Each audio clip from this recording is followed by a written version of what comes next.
1-2, hook right in. He needs to finish school.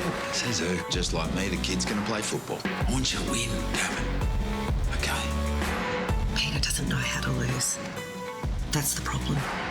We are one big bloody family. Come on!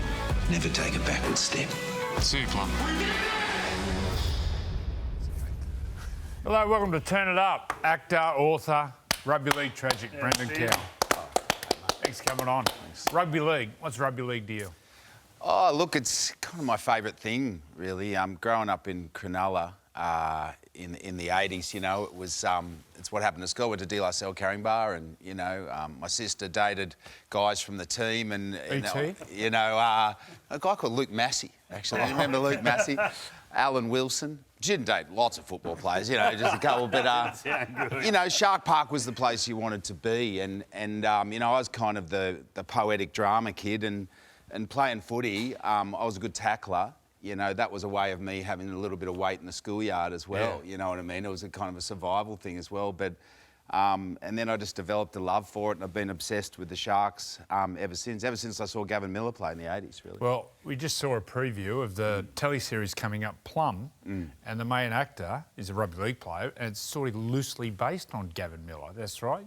Yeah. When you were writing it, you thought of Gavin Miller. Yeah, I needed a figure whenever I write anything. I kind of always imagine someone, and he was the player that made me. His hit and spin and his beautiful hands was what made me fall in love with the game. And I wanted a kind of gentle, tough guy. And Peter the Plum Lum was, you know, the toughest that ever kind of played. And writing this story, I wrote it in the pandemic. You know, I thought I'm going to be in this basement flat for 6 months. I'm going to lose my mind. And I thought I'm going to write that story about a footy player after post-career. You know, and I imagined Gavin Miller's head when I wrote it, you know. Look at some of the shots you got here. Obviously, Joey's in it, so Mark Carroll is it? Yeah. Paul Galvin. How'd they go? How'd the boys go in front of the camera? Yeah, well, I think like a lot of actors think they could have played footy, and a lot of footy players think they could be movie stars, you know. Right. So they're all did act. Yeah, that's true.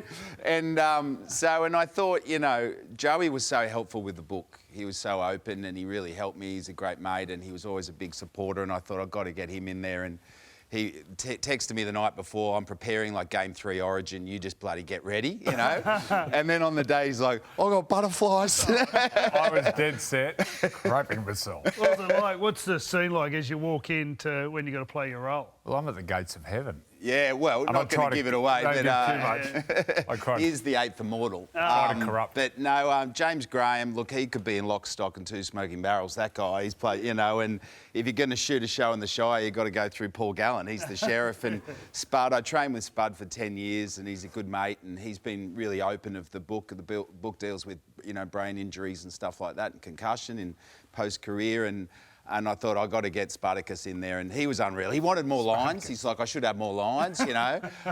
But he nailed them. Yeah, they were all great. Great players need great coaches. Great actors need great directors. Have you been involved with many great directors?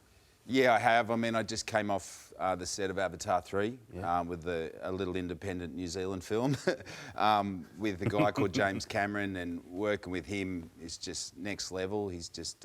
and Philip Seymour Hoffman, who's on the screen now, the late, great, probably the best actor of our time, directed me in a play. And the way he kind of taught us True West, which is a play he was in about these two brothers, he kind of used numbers a lot. Like the stakes of this scene is a 10 or an 8, and the status between you, I'm an 8 and you're a 6. And he had this really great terminology and using these numbers to get in terms of motivation and how to look at your other actor. And I still use that because he was always like, don't lie to your audience, they'll know. So you've always got to find a way to be truthful, drawn on your life and the stakes and status of the moment. So you're never bullshitting them because people can tell. You know, I still use that. Sharks. Nico, your favourite player. Yeah. Can the Sharks win it this year? Yeah, look, I don't want to get carried away, but yes, absolutely. We will in the comp. I think it's all kind of set up. At the moment, the Roosters, the feathers have been plucked a little bit with injury. The Panthers, you know, I mean, who knows? And I think the Sharks could do it. And Nico, you know, coming back from that knee injury, I think today versus Manly, He's got a great kind of history against Manly. They let him go. I love him. Played 20s for him, didn't Yeah, he did. And I believe in him, and I think today he's going to let rip and he'll lead us all the way. You talk about directors. What about the Sharks director at the moment, Craig Fitzgibbon? What do you make of Yeah, him? I love him. Yeah. I just love him, and I've been lucky enough. I've gone to the sheds a couple of times in the last few weeks, and I took my mum in there, and he crossed the floor and came over and met my mum, and he gave me little insights into the different players and invited me down to an attack session, and he really loves the community. All the players came over and spoke to me, and what he's building there, he talked a lot about connection. Trust and connection, and McGuinness after the game was talking about how he could trust every guy today, and so he's building, because I think all you guys, like, you've always been the best since you were 4 or 5. You know, I wasn't. I was in the Bs. You know what I mean? But you guys, see, it's like you don't need to teach you guys how to play football. You need to build something else, and it's not unlike in a cast of a play, of a big play or a movie. It's about us being connected, and he does that really beautifully down at the Sharks. Yeah. You going out to Brookie today? I'll be out there. What do you expect? It'll be pretty volatile, I expect, yeah, and I'll probably get a park about 25 minutes away and walk, I reckon. But look, I think without Turbo there, it probably sways in our direction, and I think we're primed. Today's the day, and you know, I've been to some very, very vehement games out there at Brookvale, one with a certain Hopewadi incident where I had to get my dad. The dad's When like, he hit Keith. When he hit Keith and Terry Hill was getting the crowd going, my dad's standing up and like, Dad, we're going. We're getting out of here. Something's going to, you know, so is it 72, 78 grand final? There's a lot of feeling in there. Maybe I've got one of those years wrong. But yeah, I can't wait. This is what it's all about. Yeah. Well, mate, thanks for coming on. We could have spoke all day. Yeah. But good luck. Good luck with the Sharks today. Good luck in the When's it premiership. on? When does it come out? October 20, so 2 weeks from the grand final, and yeah, tune in. Plummy. Thanks, guys. Thanks for having me on. Pleasure. Thanks, mate. So what a special segment we got. Toddy Carney, thanks for coming, Toddy. Thanks for having me. Sammy Walker, we'll start with you, Sammy, under the spotlight. You play a different style of footy, like an old-fashioned halfback, like Alfie Langer. How did you get that style of play? Yeah, I think sort of just growing up out there in Ipswich, old man and uncle sort of developed the style that they, that I guess they sort of probably wanted to play a fair bit when they were sort of coming through and, you know, playing in the NRL. And yeah, I was lucky enough to get coached by them, and it was all about no structure. It was all just play what you see and back yourself, and just play with a lot of instinct. And I guess that's the sort of way I try to grow up. And I was lucky enough to sort of go well enough as a kid and sort of be able to come to the Roosters and try and express my style as much as I can. I heard they used to do like touch games and they'd put cones out, and that was like the garden bed. So it was like the actual front yard. Is that true? Yeah, it was called. The game was Grandma's garden.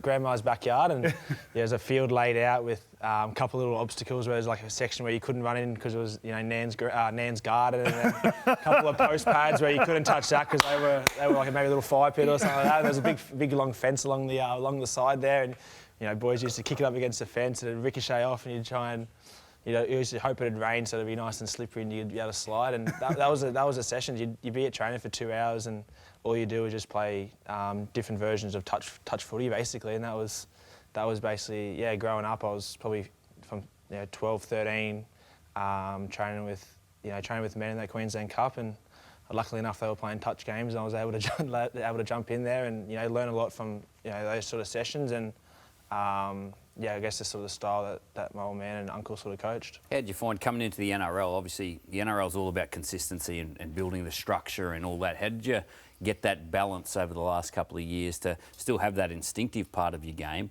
but also have that structure to get the consistency? Yeah, I think I was sort of lucky enough when I sort of first came in. I was able to sort of, it's probably, I don't know what it was probably naivety, I guess, I don't really know, but I sort of just did what I felt was natural to me my first season, and a lot of stuff sort of came off, but I was probably missing a little bit of other sections in my game that I sort of had to try and build on. And I think over the last couple of years I've been trying to find that balance of my best footy and playing how I sort of, that first year where all I was sort of just instincts, and then having that control as well in my game, which we didn't need in the NRL. And I felt this year was a really good stepping stone for me. I feel like I've sort of developed that side of my game a lot more this year as well. What about the Broncos? How come you never played for the Broncos? Your uncles, and your dad played for the Broncos. How come you never played for the Broncos? Yeah, I think when I was sort of my last year of school, I had a few opportunities of clubs and stuff where I was sort of looking at possibly, exploring. And I think once sort of the Roosters came along, and Freddie, obviously know you speak to Nick and all the great people at that club, and it sort of just makes it a really easy decision for you. And I've obviously loved my time down here in Sydney. And is he hard to say no to, Uncle Nick? Very, very hard. I could imagine. Toddy laughing. Toddy, these blokes, look at them all laughing. Hey, did you enjoy your time there? Yeah, I loved my time at the Roosters. Like, it's a special club, and for me to turn up there, I'd signed to be coached by you, Freddie, and then turn up when Smithy first met Smithy and was told to play fullback. It's just a special club. And obviously, you're a god there, but just to be around there, it's just one of those clubs that you don't go without anything. And some special players there, but I love my time there. And I guess if things went right, I would have still stayed there. So it's a special club. What about watching this fella, Toddy? Like he's got that natural part of his game, which you had as well. Obviously, your career is behind you. What advice would you give to Sam at this stage of his career? Yeah, I watch young halves now in the school system, and I watch Sammy coming through the school system, and it's good to see that Sammy's kept what he was doing at the schoolboy level and junior level, where a lot of the younger halves coming through now do it at that level, and then it's like it gets coached out of him. So it's a credit to Sammy that he can continue to do that, and then when he does it, like I watch when, for the Roosters, Radley moves to the edge and Sammy gets the ball. You get the ball in your hands more, and your game goes to another level. So it's so good to watch that you continue to stick to your guard and what makes you a talented player. So it's a credit to you that you can continue to do that. And I don't know how teams defend you, and that's why when you're on, the Roosters were on too. Sammy, you run with the ball with your left hand dominant, and you kick with your right foot. Yeah, I you ambidextrous? I ride with my left hand. So. Where's that scar? No, it's I sort of try and depending on what side of the field I'm on, I like to sort of kick on. I almost feel more comfortable kicking on my left. Is that from repetition, from practice? Yeah, just from practicing, and I guess not being sort of the bigger body, you got to find a way to get through the line without trying to run over someone, and that's sort of the way I sort of was able to develop, a way to. Have you ever ran over anyone? No, never. Ever. Not even Nat's garden, 3 miles roses. Even the garden was stopping me. No, it was so I think just sort of developing that, and as a kid you could sort of kick it from 5 metres away from the defenders, and the ball go through it, and when you come into play against NRL players, you've got to find different ways and different sort of, tendencies to be able to get the ball through the line and show the ball and kick it at different heights and all that sort of stuff, and you sort of develop over pre-seasons and consistency playing in the NRL, and I guess it's sort of coming together pretty well. Probably young boys and young girls at home who love playing footy, halfbacks, and they're told, you're too small, you won't make it, X, Y and Z. What advice would you give to the young boys and girls watching at home who were told that you're not big enough, you're not going to be good enough? Yeah, I think it's just backing yourself and believing in, obviously I got told it, and a lot of halves and stuff do get told it as well. I think it's just backing yourself and believing in what you do and finding your superpower, and what works for you. If you're not going to be able to run over them, kick the ball through them instead. It's sort of just finding a different way of doing it, and I think I've sort of found my way of doing it, and I just encourage you to, just back yourself and do what you believe in. And there'd be young boys and girls watching Sam play and looking at the way he's doing it. Like I remember growing up, and I watched a guy from Ipswich, Alan Langer, do the same thing, and he showed that the little man has a place in the game. What influence has he had on your game? And you get compared to him a lot. How do you handle with that? Yeah, it's quite special, to be honest. It's my old man's sort of favourite player, and when I moved out to Ipswich, the reason I played for the North Tigers out there at Ipswich, and the reason we played for him was because that's Elfie Langer's junior club. Really? And his mum works in the canteen still out there, and he'd say hello to her all the time, and she was a lovely lady, and yeah, I think maybe compared to someone like Elfie is something pretty special. I know it's special for my family, I guess, as well. And I guess that's probably the style of football I guess my old man and uncle were trying to implement in their jet side, and I was sort of, I guess, descended off the back of that.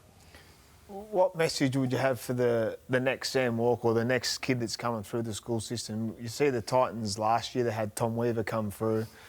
He, as a junior, he was touted the next big thing.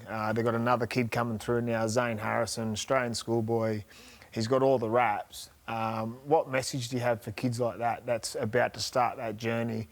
Because they're different to you because you're on your own in the way you play, but they're very similar. They play that style of footy. What message do you have to them for them to succeed when they get there and not sort of come in then get pushed out the back door because they're not playing to, I guess, like a Nathan Cleary or... Well, Ash Taylor's a great example, isn't he? Yeah, exactly. He was that gun that come through. Tom Dearden, to a Tom certain Dearden, extent. yeah. He had to go to the Cowboys before he re-injected his career.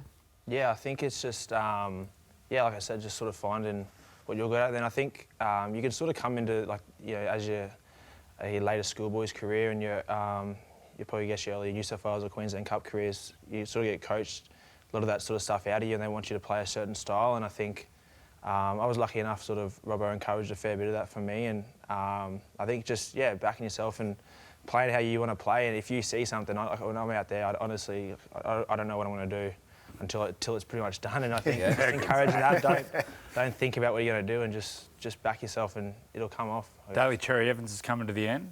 What would it mean to play for Queensland? No, it'd be obviously it'd be a dream come true. I had the experience of being in camp there a couple of years back, and you were in camp, were you? A couple of years ago. Yeah, it was amazing, and I think just the passion and the culture they have there, and as a Queenslander, it makes you extremely proud to be from the state of Queensland, and to I guess to represent the people of Queensland. To mean everything to me and my family.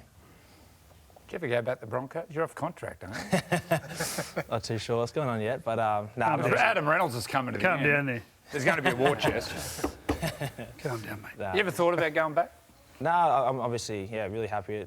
Bondi's a pretty special place. You've been to Merriweather Beach in Newcastle? I love you up there. Cold, a bit windy down there. You can do what you want. Nothing gets out. Trust me. What is it like living in the eastern suburbs? It probably took a little bit to get used to. I guess early my first sort of year was that COVID period, and it was definitely different to sort of being back home in Ipswich where it's not many people there, and the big smoke of eastern suburbs. It took a bit, but now I'm loving my time down there and get down to the beach a fair bit. We've got a good crew there that sort of head to the beach and do a bit around Bondi, and it's been awesome. Well, thanks for your time, Sammy. We're going to go to a break, and then after the break, we're putting this bloke under the spotlight, Todd Carney. We've got our Rookie of the Year. We've got a special guest, Lachlan Galvin. Lachie, thanks for coming in during the off-season. Congratulations. Billy's got something for you. A trophy for you there, RLPA Rookie of the Year. How good's that? Cracker. To get noticed by all the players and peers that you've versed in that, to get this award, it's a massive achievement. And What about the other guys that are nominated? Talk us through a couple of those. Any of these boys could have got the award there, or magical players, and I think they're going to have really bright futures. Yeah. You talk about the players that have voted for you. They're players you would have been watching the last couple of years. You've only just out of high school. Yeah. What's it like? You're an NRL player now, full time. It's come pretty quick. Yeah, it's a bit surreal. I've stopped playing now, and I get to think about the year I've had, and I'm playing NRL straight out of school, and that it's pretty cool, and just to even to verse these boys and shake their hands after the games, it's pretty surreal, and it's a massive honour to get this award and all those greats voting for me. Yeah.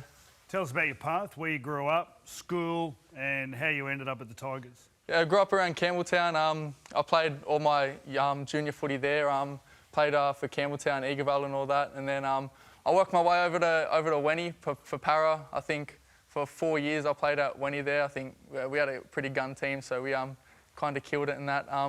Then went to Westfields. I think if it wasn't for Westfield Sports, I probably wouldn't be the player I am today. I think last year how good of a year I had there, and the coaching staff that I had there, Troy Whedon and Luke Vella, I think, I wouldn't be the player I am today. So that was an amazing school for me. And played SG Ball, Howard Matts out at West, and then made my debut this year. I'd love to sit here and talk to you about the Schoolboy Cup forever. I think it's so important to our game. But there was a moment in the Schoolboy Cup final. Explain what happened in the grand final of the Schoolboy Cup. Oh, yeah. So we're down by 4. Here it is. Down by 4, I think it was, and there was like 30 or maybe 4 minutes to go. And we make a break down the left, and I'm back up on the inside, and I'm going to score. They would have put us in front if we got the kick, and then me just being a stupid carry-on, thought he was cool, didn't want to put the ball down straight away, and then he knocks it out. But I got to thank Roy here. So what happened just after? Oh, so their players all got around me and gave it to me, so we got in a bit of a scruffle. So I got 10 minutes in the bin. Did you throw any? No, I didn't throw any. You look like a lover, not a fighter. I'm too soft for that. But so we got in a bit of a scuffle. I got binned and one of their players got binned, but we got the penalty. So we got the penalty, 10 out. There was like 2 minutes to go, and Roy, I've got to give a shout out to him. He saved my life pretty much. I'd still be in a mental unit if he didn't do that. Could have been roomy. Oh, yeah. And he scored with like a minute to go, and we won the game. Wow. So. What about with success comes attention? How are you finding the extra attention? How do you deal with that? I'm pretty chill. I just try to keep all the noise away, and I don't really read too much of the media stuff and that. I just try keep grounded and humble as much as I can. When everyone says that, I don't believe them.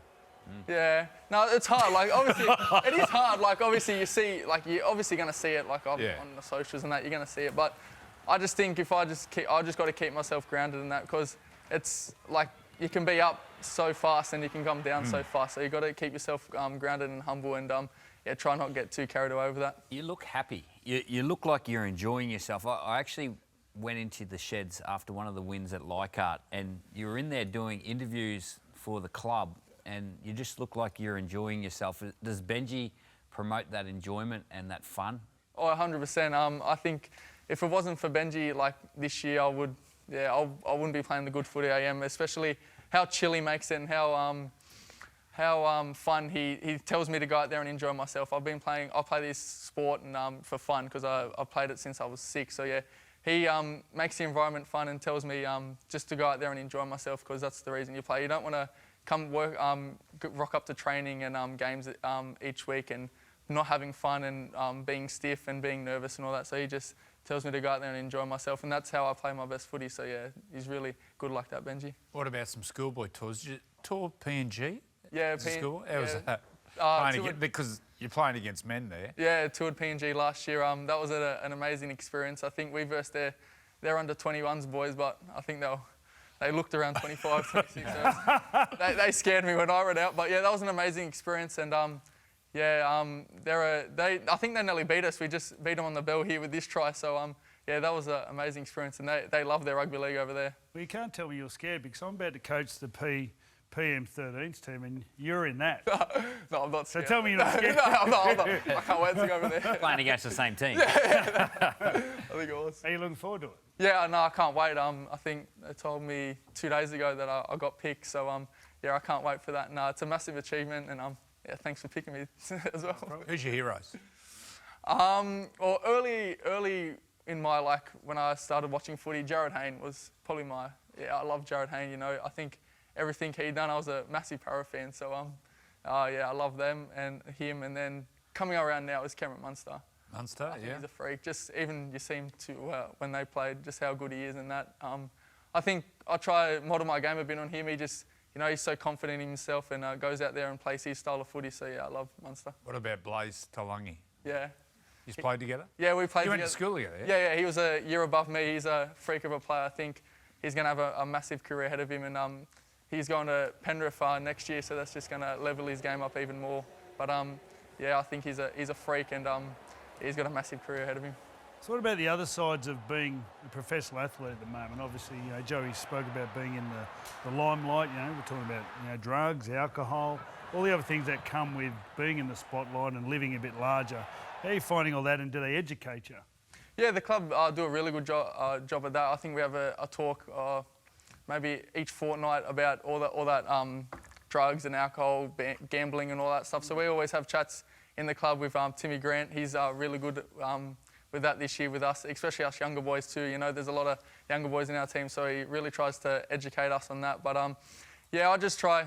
As I said, I'm a pretty boring kid. I'm going away with my parents and my brothers today down the coast for 2 nights. So yeah, I'll try to stay away from that. I'm not really the type to go out and party. I don't drink and all that. So yeah, it's pretty. Yeah, I'll try to stay away from that. You go to Bali. What are you looking at me for? Let's talk. You play in the 6 jersey, Yeah. but you're a big lad.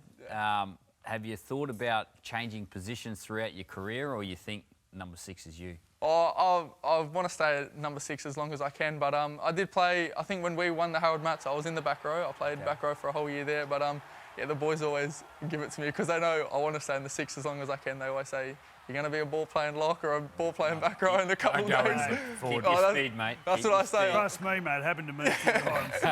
Try to stay over there. What do you weigh? I'm around 89, 90 now. So what do you want next year? What do you want to play at? Round 1. Yeah, the club, we set a goal on that. I think they want me around 92, 93. So putting a couple of kilos. It's just, I don't know, I find it so hard to put on the weight. I don't know, I eat so much and I just lose it straight away. But yeah, I want to get up to around 92, 93. And I'm surprised how tall you are. How tall are you? Around 6'2", 192, 191. Yeah, so yeah, pretty tall. Didn't realise. Just got you a bit. Just a little bit. So you're talking about putting that weight on. Have they got a diet for you? Yeah, they've set that all up for me over the pre-season and that, and got all my gym programs set up. So I'm going into. I started getting back into it last week out at Concord. So yeah, doing all that and getting back into it, getting ready I'll be for day one. you. Yeah. PMs too. What about the people around you? You just spoke about your parents and your brothers. Yeah. They must be buzzing with your career just ignited this year. Oh yeah, mum and dad. I think I wouldn't be here without them. They've just been so much of a help to me. Driving me everywhere, doing everything for me, and yeah, my brothers, they love it. They come to every game. I don't think they missed a game this year, so yeah, they love it. Older, younger? I got one older, one younger. The older one's a referee, and the younger one, he plays footy as well, so we don't like the older one because, yeah. But yeah, they love it. Yeah. Okay, we're going to go to a break, but stay with us. After the break, we're going to talk about the Tigers moving forward. Welcome back to Turn It Up. Lachlan Galvin is still with us. Lachie, I think everyone's excited about the Tigers next year with some key players going. There was talk this year that you wanted out of the Tigers. Talk us through that. Yeah, there was just a point there. I think, you know, me and my parents and manager, we all had a little talk and that, and we just wanted to probably see where the club was going in the future and that. And yeah, we had our talks with Wes. Mum and Dad had our meetings with and me had meetings with Richo and that, and Betsy and Benji spoke to him and that. But no, we sorted all that out, and yeah, we've told the Tigers that yeah, we're here to stay, and we've got 2 more years left on my deal. And lifetime with the Tigers. Oh, hopefully, man. I love the club. I grew up in Campbelltown, and yeah, I want this club to be the best. So yeah, I think especially next year with a lot of really good players coming, I think we're really on the up. Well, last time they were the best, it was 20 years ago, 2005, the year you were born. Yeah. So how exciting is it to actually be a part of building them back up and maybe achieving that?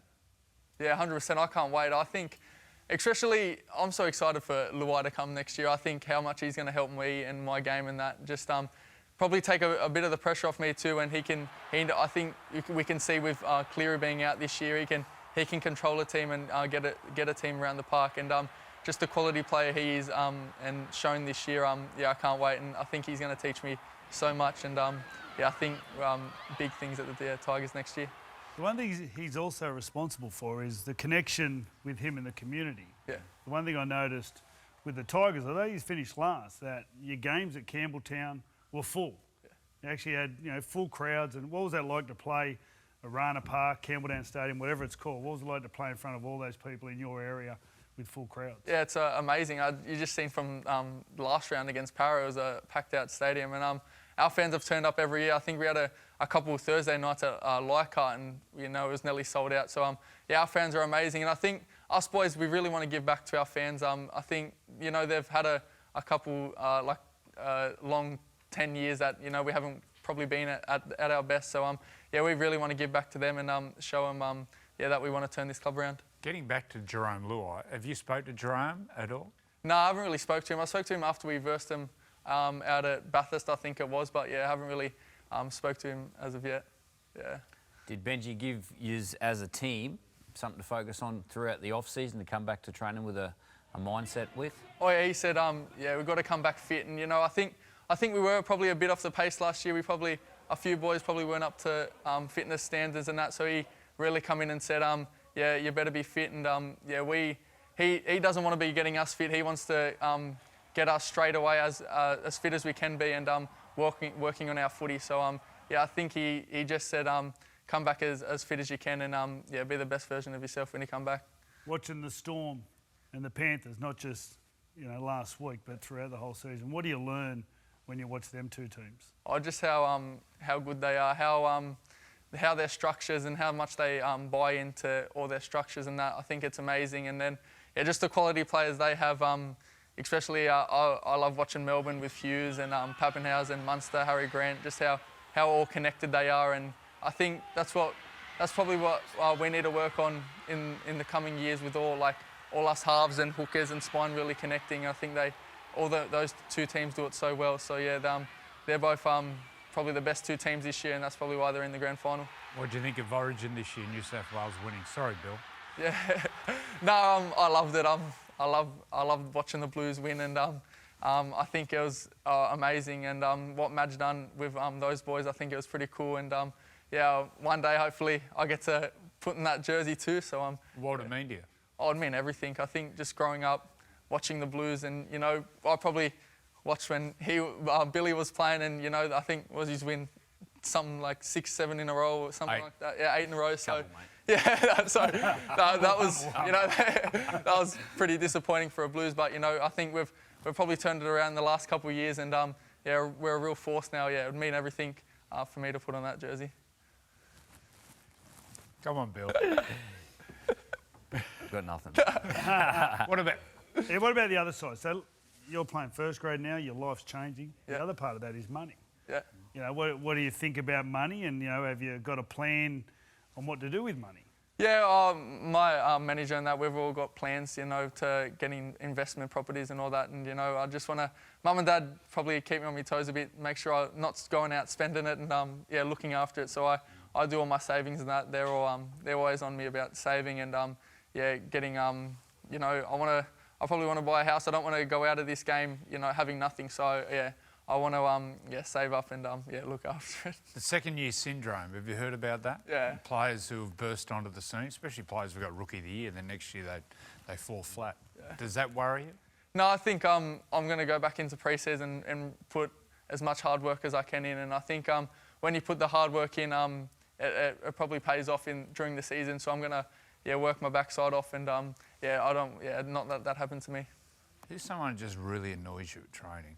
Who's someone you just can't cop for whatever reason? No one's watching, so just unload on. I love him, but I think he's a freak of a player. But Samuela, Samuela Fainu. Yeah. Yeah, he tries to put it on me. He thinks he's all tough over me and that. But don't tell him this. But I was scared of him till halfway during the year. Then I started talking to him, and he's a good guy. So we can get the Rose boys to organise a fight in the ring between you and Samuela. Get it done. He'll knock me out. What else? What about who are the people in the team that actually are the leaders? Who are the ones that you go to train and you're watching all the time? Oh, Appy, I think. Just he's not probably the biggest talker in that, but he just leads by his actions. He always gets us up for training and that. Even when we've probably had a big loss this year, he's always rocking up and telling us, come on, you got to keep sticking in there because it will turn around. But so Appy's probably the biggest leader in the team, and I think especially with Luai and that coming next year, I think them two are really going to change the culture and really lead us around really good next year. Well, thanks for coming in, Lockie. I think we're all buzzing about watching the rest of your career, and keep working hard, mate, and hopefully you see you lifting that trophy for the Tigers and hopefully playing for the Blues. 100%, thanks. Stay with us after the break for more of the Sunday Footy Show. So you want to be a champion? Hi, bud. Hello and welcome to Turn It Up. We've got a special guest, Frank Ponissi, General Manager of the Melbourne Storm. Geez, it's a bit windy. Mate, you started around the early 90s. You were in the junior development coaching, but then Bob Fulton got you out and you were trainer for the 94-95 Australian team. How was that? Yeah, mate, it was one of the great experiences of my life and really set the foundations. Joey, I had an opportunity to work with the best players at the highest level. On the old Kangaroo tour, went on a 10-week tour, which is quite remarkable. There's a young Brad Fittler on that tour, which spent most of the time looking after. Freddie's already laughing. We'd probably best keep those off air. No, it was wonderful working with players like Freddie and Bradley Clyde, Ricky Stewart, Alan Langer. It was Mal Malinga's last tour. As I said, we played 18 games over a 10-week period, so you're living and training with the best players, and it was just, for a young coach like myself, it was a fantastic experience. What about Bob Fulton, the immortal Bob Fulton, the late Bob Fulton? What was he like? He must have had a lot of faith in you. Yeah, I mean, he plucked me out of nowhere. It was quite a left field decision, so I'm forever grateful for Bozo for doing it. But he was the ultimate winner. He's just, as Freddie with the test, and you as well. He wanted to win at everything, whether it was rugby league, at anything, at training, a game of cards, a game of squash. He just wanted to win, and that came through in his coaching. Frank, you didn't just coach rugby league, you also spent some time in rugby union, especially in the north of England. Yeah, Bill, after the Northern Eagles came in and folded, it was a tough time for the Manly club, and so I decided to leave and went overseas for 5 years and coached in England and France. Yep. And also did a little bit of work in South Africa with the Springboks, and that was a great experience, even though I had no experience of rugby union ever in my life. Just as Sonny Bill would attest, that the game over there, especially in the Northern Hemisphere, it's pretty big, especially at international level. The South African lads, any of those boys, especially the current crop, I think that a lot of them would be able to transfer their skill set over to the game of the NRL. What do you think, bro? Yeah, I have no doubt, Sonny. I think that they're built for our game. They love the physicality. They run the ball hard, and it's just a shame the game's we've never really started the game over there, because I just think there'd be so many players that could come over and be real successful at rugby league. When did you jump into the general manager side of things, going from coaching to managing a football team? Yeah, I'd been a coach basically for right up to went up to rugby union, Bill, and then when I got the opportunity at the Storm at the end of 2007, I'd been out of the game for 5 years, and being out of the game for 5 years is a long time. So I looked, and I didn't really want to do anything else outside of the coaching. It was the nearest thing to coaching. So when the role became available at the Storm at the end of 2007, it was actually Matty Johns that convinced me to have a crack for it, and I've been there ever since, Bill. What were your first impressions of Craig Bellamy? I didn't really know. I mean, I'd met Craig through with the Canberra days and when he was at the Broncos, but didn't really know him too well. But probably intense would probably be the first. But as you get to know him, and Bill attests, there is a different side to Craig away from the cameras. He can relax. He has got a great sense of humour. But yeah, probably intense was the first reaction I saw. What makes him a great coach? Oh, I just think his ability to make things so simple, Joey. He just peels everything back, and he just gives everyone's role, whether you're a player or a staff, that's your role. He keeps you accountable. He's just got a relentless pursuit of keeping the high standards, and he's just so driven. So I think keeping a thing simple and just driving you every day would be why he's been so successful for such a long time. Frank, I understand his son. He's been assistant coach for about eight years, I believe. How's he go? Completely different personality, yeah. Sonny. Couldn't be more different. We're going to see him as a head coach one day, you think? Who knows? He's definitely got potential. He's got a real footy brain, as Bill would know. Bill, Mark Brentnell and Aaron work very closely together on our attack, and he's a completely different version of Craig, more relaxed, more composed, and again, he's a real good coach in his own right, and I think sometimes the name, as we all know, hard for him to carry, but he's going to be a good coach in his own right. Frank, we talk a lot about the sustained success of the Melbourne Storm. So Craig Bellamy is coaching his 10th grand final in 21 years, but he hasn't got a whole heap to do with the recruitment side of things at the club. Who controls that, and who's in charge of recruiting all these players to the Melbourne Storm? Yeah, Paul Bunn's been with us for 12 years, Bill, and he does a great job. So he and I work very closely together, and we've got a list management committee like everyone else does. And Craig will get there just towards the end when he will meet the player. I mean, he's been massive on character. Yep. Obviously, you've got to have ability. That's without question. But he's big on the character. So to get through the front door, you've got to meet Craig and get through the character test. But you're right. Bunny does a phenomenal job, has done for a long time. So, you know, he really deserves credit for the team that's going to run out tonight. Tell us about when you're going to sign a young player at the Storm. You take him to a cafe, is that right? Yeah, we do. Yeah. And what happens? Yeah, Bunny usually brings him down with either a parent or a manager, and we just talk to him. And it's just, there's no magic formula or no scientific. It's just you get a feel about how they are. You obviously, we've done our homework before then, ringing you know, different people that have worked with them, the young coaches, schoolboy coaches, where they come from, different clubs if they've been involved with other clubs. But basically, you just get a feel having a sitting down with them and you know talking that to Craig. process, Frank. You know that. Sorry, bro. You know that process where you're actually picking a 15 and 16-year-old. How do they, or a player that's already played NRL? Because it seems like when they go to, you know, down Storm, they grow extra leg. How does that all come about, bro? Well, as I said, I think we really got a terrific recruitment team headed by Paul Bunn. He knows exactly what Craig's looking for, and I think Craig's massive on the effort areas. You know, how hard you work at training, how hard you work in a game, and if you haven't got those particular areas, he doesn't want to know those players. So they would probably be the areas that he demands our recruitment team look for in a player. I want to know how you sat down with Cameron Munster for half an hour and walked away from that meeting thinking we want to sign this bloke. This bloke's a gun.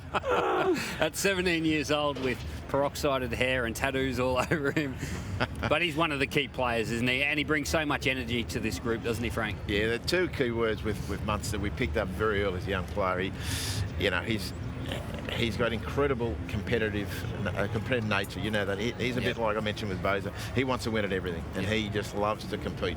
And the other one, he genuinely cares about his football club. He cares about his team, and he cares about his own performance. So I think they're the two big factors. We picked that very early, but yeah, there were certainly other little things we had to work on over the years with Munster, and we still are even 30 years of age. Who's the most memorable? There's a lot of great players have gone through there.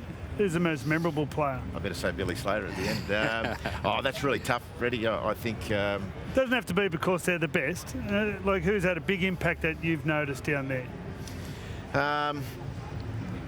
Well, in terms of impact, Cameron had the biggest influence on the club, without a threat. You know, he was for such a long period of time, a bit like with Craig, to do it for such a long period of time.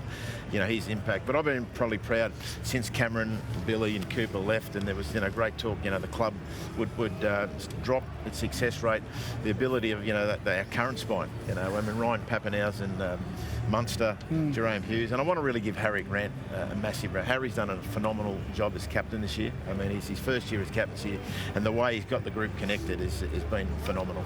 Okay, Frank, thanks for coming on aboard. I hope you win tonight. I hope you're celebrating after the game. Thanks for your time. Thanks, Joe. Stay with us after the break. We've got Freddie's pass-off. Is that right? Anyway. Pass off now. Oh, we got...